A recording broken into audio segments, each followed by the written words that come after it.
Hey everyone, I am the man with a degree in wrestlingology, Dr. Legend, joined as always with my esteemed colleague, Midnight, and we are the Wrestling is Now Shitty podcast. But we have reached the culmination of this glorious year, 2025, and with it a slew of many moments that are memorable, but mostly pretty damn shitty. So we wanted to go over these moments, and we hand selected the top 10 shittiest moments of the year, and we're going to go through each and every one of them because they have drawn so much of our ire and possibly ruining this beautiful business that we love. So, without further ado, let's dig right in and jump on this list, starting with number 10, Io Sky's trash can spot from Survivor Series War Games. Not only did she do this as a repeat spot of the year, but her opponents, like the clowns that they are, waited nearly 20 seconds for her to jump off the cage to catch her so she wouldn't get injured. Now, I know it's a spot and she's supposed to not get hurt while doing it, but let me believe for a moment that what they're doing is real. And that right there was just exactly what Io Sky was sitting in. Garbage. It was a garbage spot. Doesn't belong. If it was the first time she did it, okay. But she's done this before, so why do it twice?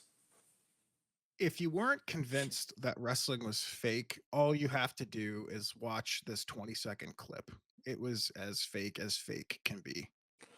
Yeah, it was pretty sad. I can't believe they allowed this to pass. And Io Sky was in constant lists of the best wrestlers in the company. She should not be doing spots like this. Nope. All right. Number 9. The Charlotte Flair Tiffany Stratton promo shoot battle in which Tiff called out Charlotte's IRL divorces as a means to get at her in a promo. Now, guys, remember, this is acting. It's all a work. If you want to bring real life stuff into it, make sure your opponent's okay with it.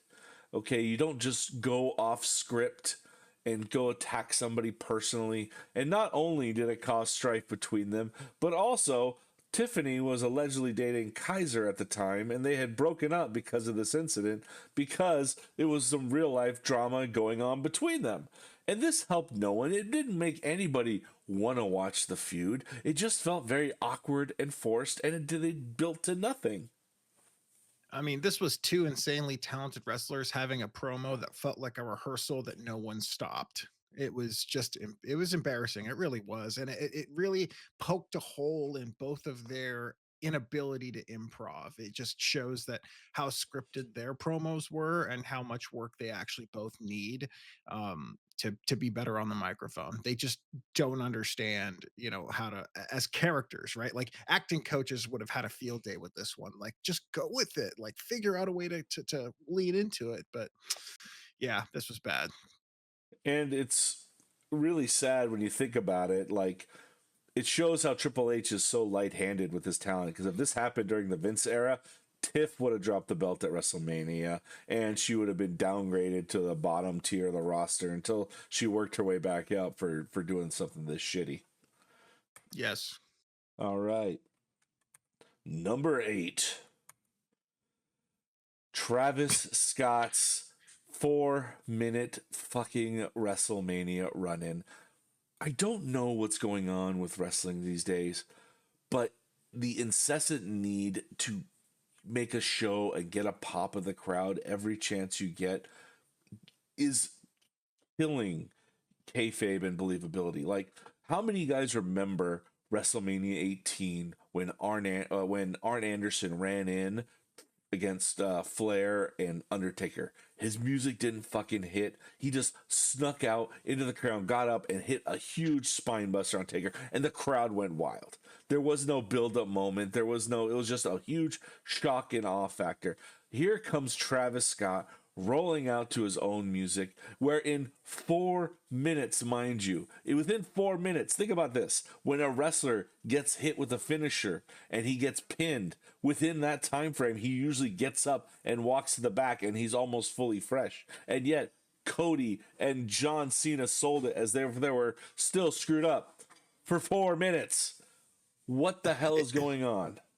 It felt like they were trying to give everyone time to start tweeting and TikToking the entrance so they can get more eyes on the product. It just felt like such a commercial. Like, okay, guys, here's Travis Scott. Everyone get on your start tweeting and start doing all this stuff, and let's get some impressions here and yada yada yada. And I don't know. It was just quite frankly embarrassing. I mean, having Travis Scott in WWE, quite frankly, has been embarrassing.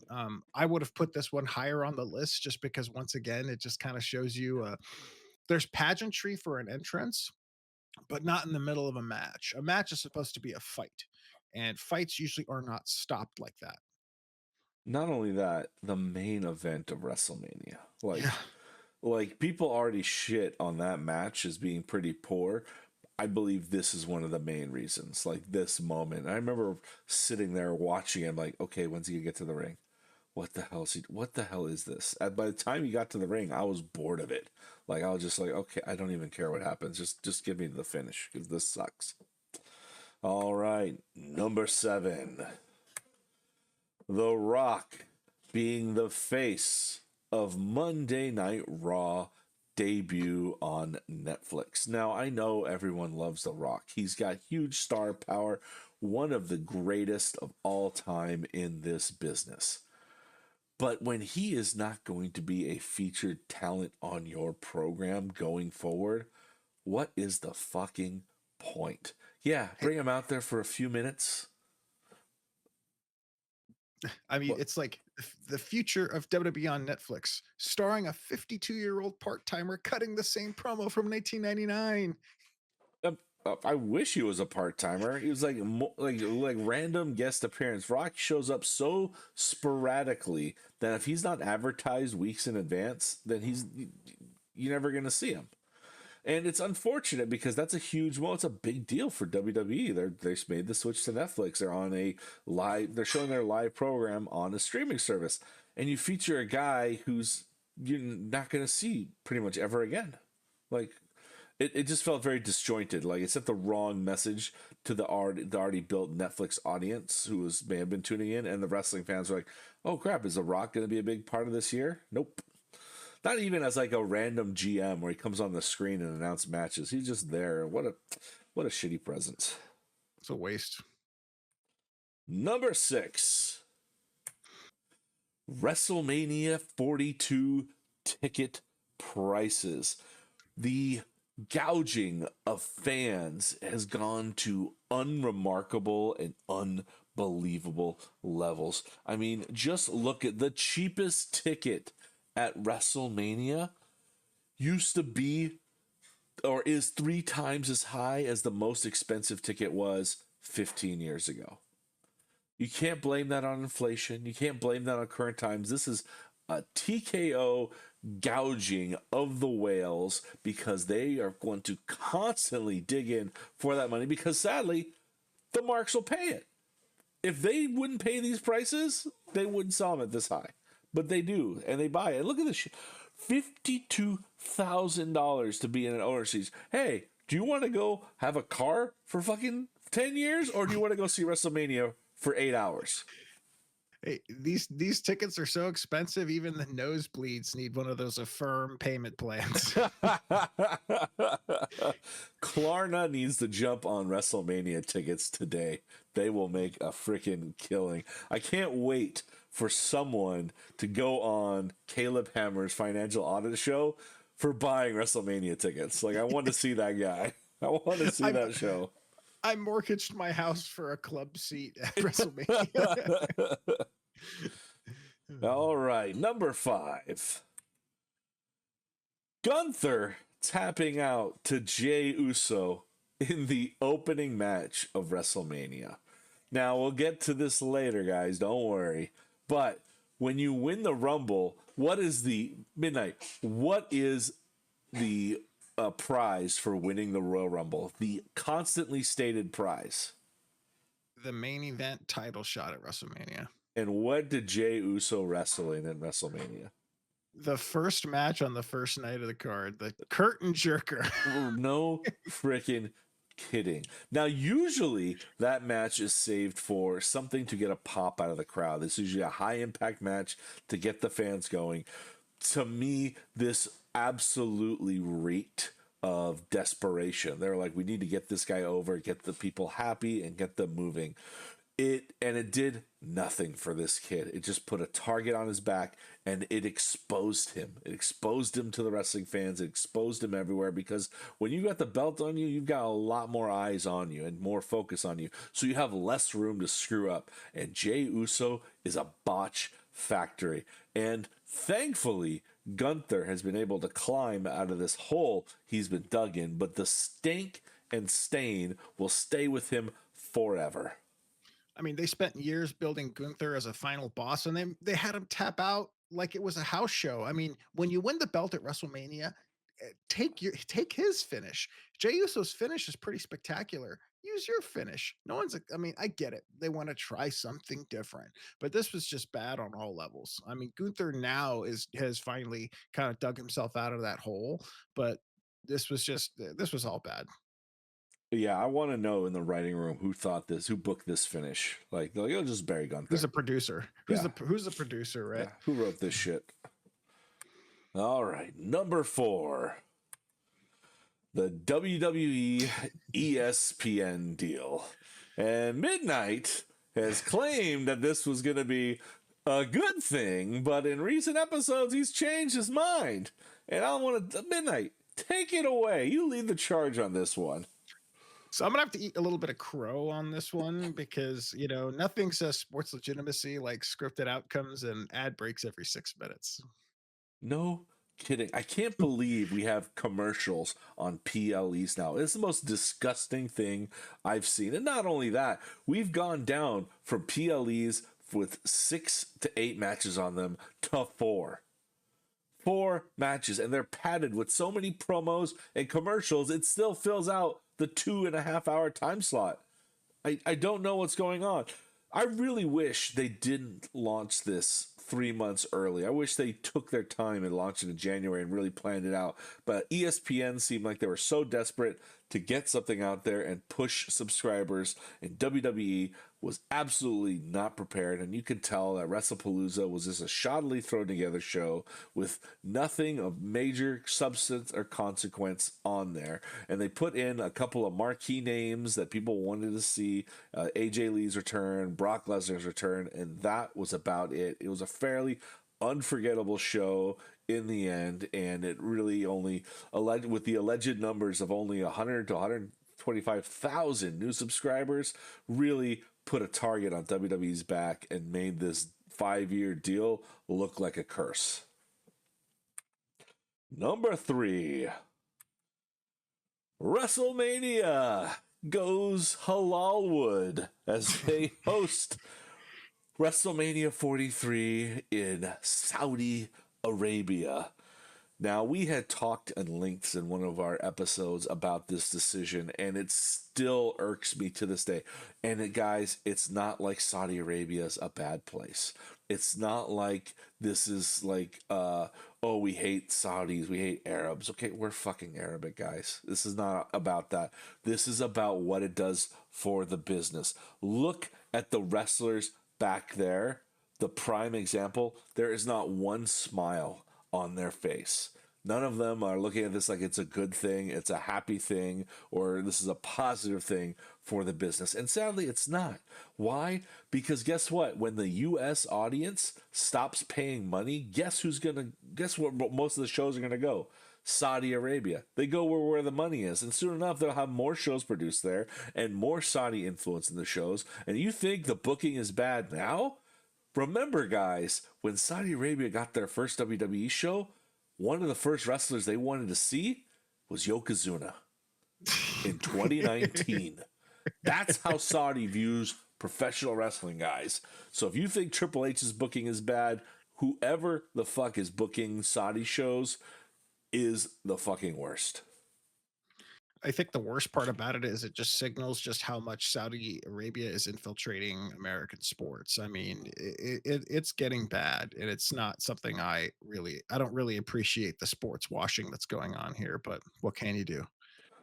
Yeah, and I think even Seth Rollins made a statement the other day. It's like, guys, the first one it felt weird, but by the last one, it just felt like any other show.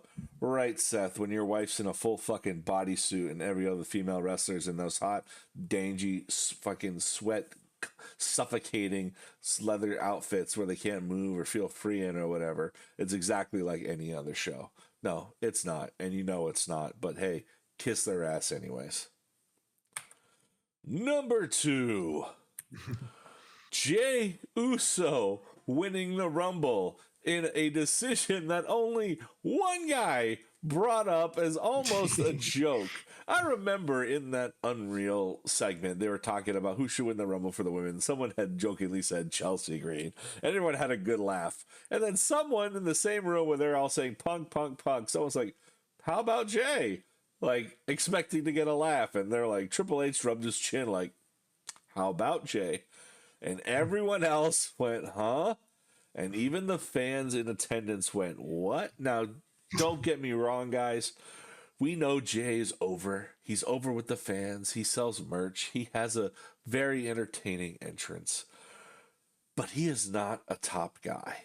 Not at the level he's currently at. He can't work matches at a top guy level.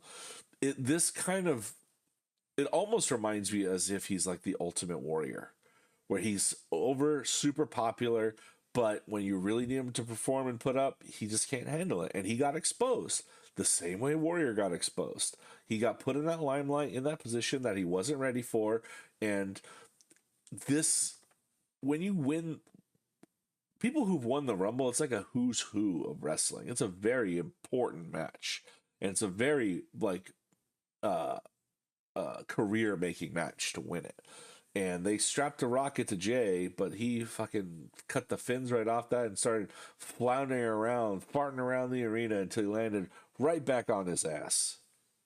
I just hope that the Royal Rumble doesn't become, the merch sale champion award basically is what is what it basically was at the time was all right, hey, he's selling the most merch. Let's have him win the Rumble. Like it used to make stars, but the Rumble doesn't make you. You should have already been being made, and the Rumble just kind of solidified like Cody winning the Rumble 2 years in a row. That's what the Rumble's supposed to be for. It's supposed to be okay, here's the guy that's going to get the belt. Now he wins the Rumble. Now he challenges for the title. Not, oh, he's selling a lot of merch, but the entire writing team is saying this other guy should do it. You plan your main events already, and now you throw Jay in there because he sells merch. What do you think's going to happen? He's going to take that rocket and, as Ultimate Warrior would say, put it in a nosedive, Hulk Hogan. All right, before we get to number one, we've got some honorable mentions. Chad Gable's unfortunate injury. Now, we all loved the gimmick of him and his beef with El Grande Americano, and that was really, really great. And watching them go back and forth about who's who and who's not. And I will say, El Grande Americano during that time was rising to the top of the roster because of his performance in the ring and his winning. However, since Chad's been injured, it seems like El Grande Americano's lost a little bit of weight, lost a little bit of muscle mass, and is now dicking around the NXT roster and speed shows, doing jobs, and he has performed at AAA a couple times, and he's still popular over there, but.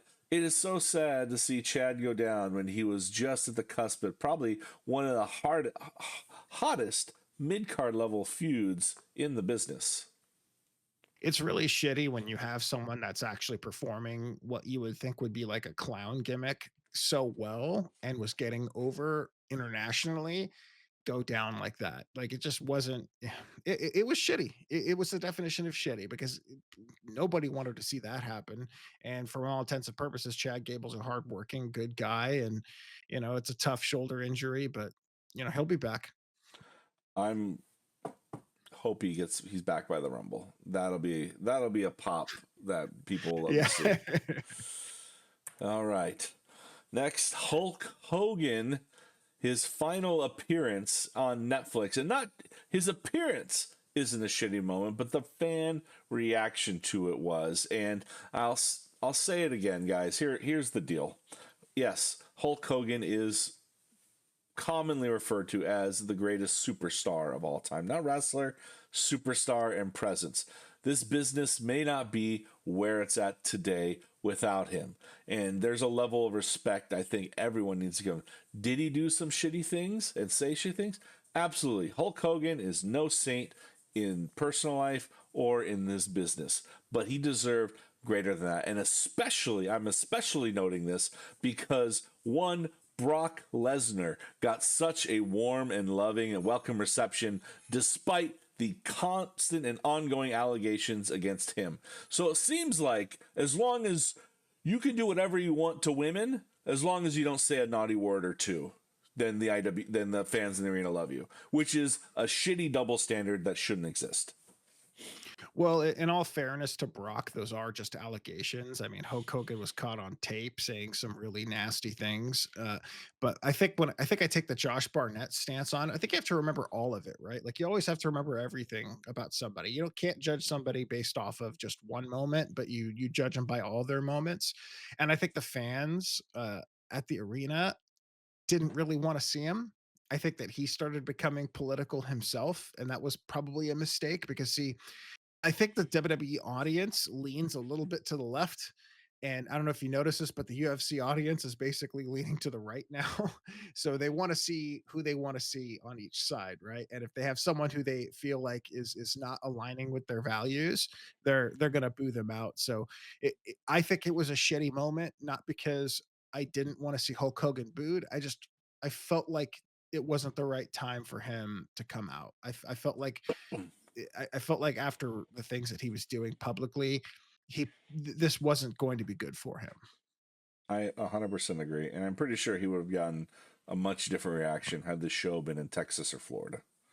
But either way, it's a Yeah. shitty moment.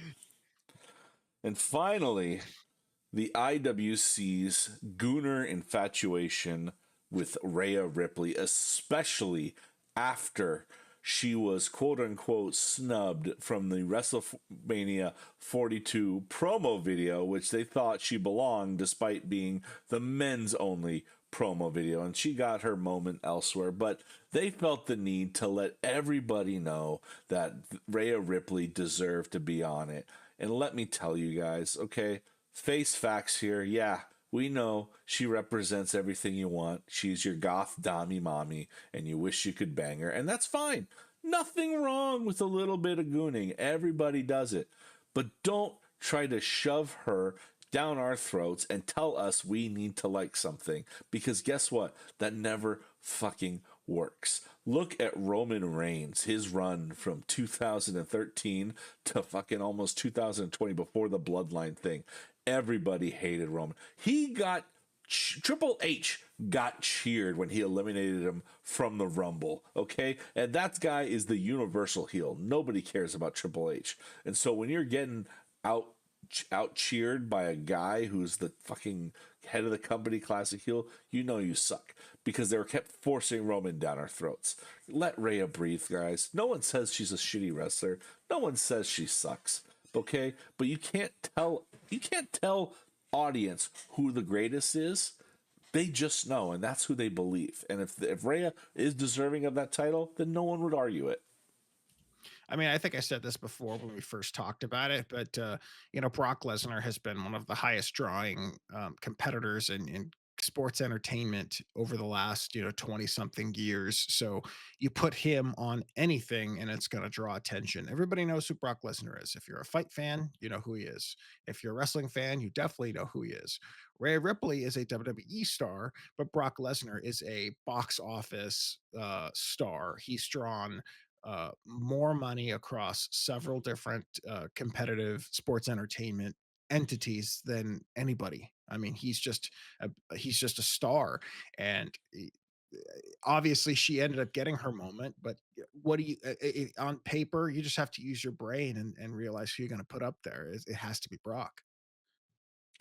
Absolutely. And our number one shittiest moment of 2025. Who could have seen this coming? The John Cena heel turn. Guys, I'm all for creative and different story decisions going in other directions and circumventing the audience, but it's been proven they pulled this decision out of their ass. It was literally, we need to make the pay-per-view between WrestleMania and Rumble bigger. So let's do something unexpected that people will be talking about with no plans, no rhyme or reason. This thing had the long-term booking of Marty Jannetty's singles career. It just doesn't exist. It was poorly done, and sadly, people are going to be remembering it for what it was, and it always will be shitty. And people at the time kept calling this the greatest heel turn of all time, where Hulk Hogan, when he turned into Hollywood Hogan, he changed the wrestling industry with that move. John Cena didn't even change his wrestling gear. They waited 20 years to pull the trigger, and they somehow still shot themselves in the foot. It was just one of those things where they had to they could have built up to the heel turn, like kind of like how they built up to Steve Austin's heel turn.